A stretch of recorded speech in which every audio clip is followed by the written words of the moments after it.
چهره‌های ماندگار. سپیتامین پرچمبردار جاده آزادی و استقلال. همه سپاه بر وی آزرده بودند از بیدادی‌ها که کرده بود، از کبر و جباری که داشت. اسکندر با حاجبان خویش بیامد به نزدیکی دارا و او را بدید بر زمین به خاک اندر همی گشت و خون از وی همی رفت و سر دارا بر کنار نهاد و خاک از رویش پاک کرد و او را ملک خواند و گفت: یا ملک، نخواستمی که تو را چنین دیدمی. الحمدلله که نه از من آمد بر تو و از کسهای تو آمد بر تو. اکنون هر حاجتی که داری بخواه و بفرمای. دارا چشم باز کرد و گفت: مرا به تو 3 حاجت است. یکی خون من نگذاری که باطل شود و دیگر دختر مرا روشنک بزنی کنی و 3 دیگر مهتران عجم نیکو داری و ایشان را برده نکنی. اسکندر گفت: هر 3 حاجت روا کردم.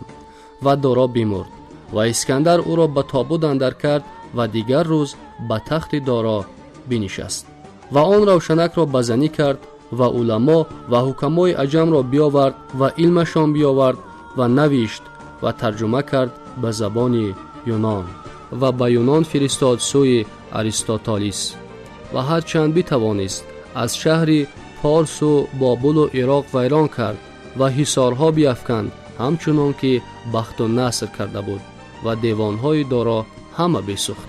مراسم تاجگذاری اسکندر مقدونی را بعد سر دارای 3 واقعه‌نگاران و تاریخ نویسان عهد قدیم چون یک گردش جدی در نظام دولتداری و کشورکشایی‌های این لشکرکش توانا شمردند.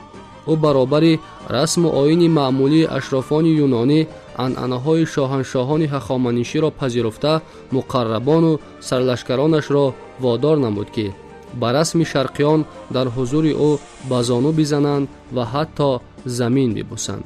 این اقدام دسته سرلشکران و دوستان نزدیکش را که در روحیه ایلینی تربیت یافته از آغاز لشکرکشی‌ها پهلو به پهلو بودند و تفریقه در مقام و مرتبه نمی‌گذاشتند، در حالت بسا ناگوار گذاشت. یک گروهی همصفان و دوستان او از جمله گفستیان، پتولومی لگ، پردیکا امر او را ناچار پسندیده باشند. گروه دیگر فیلات، کلیپ، امیتا از این کردار اسکندر آزرده خاطر گشته خواستند به جان او سوءقصد نمایند. سوءقصد آشکار گشت و اسکندر مقدونی اول فیلات، سپس پدر او پرمنیان و دیرتر دیگر همصفان برآشفته‌اش را محکوم به قتل نمود. اسکندر مقدونی با این ظاهربازی‌های نظرفریبش می‌خواست عنصرهای بهترین تمدن غرب و شرق را با هم آمیزش داده یک امپریای جهانی فراگیر آفرد که خلق‌های سرشماری گوناگون زبان و مختلف آیین را زیر نگین یک قلمرو متحد سازد.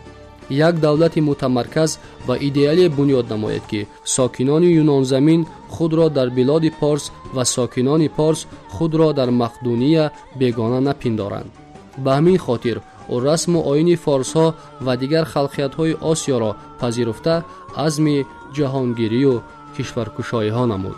ناگفته نماند که این غایه پرورده و آفریده نخست شاهان هخامنشی بوده، از عهد کوروش کبیر و دارا یکسر کرده در میان جهانگیران و بنیادگذاران امپریاهای بزرگ پیروان و حامیان زیاد پیدا کرده است.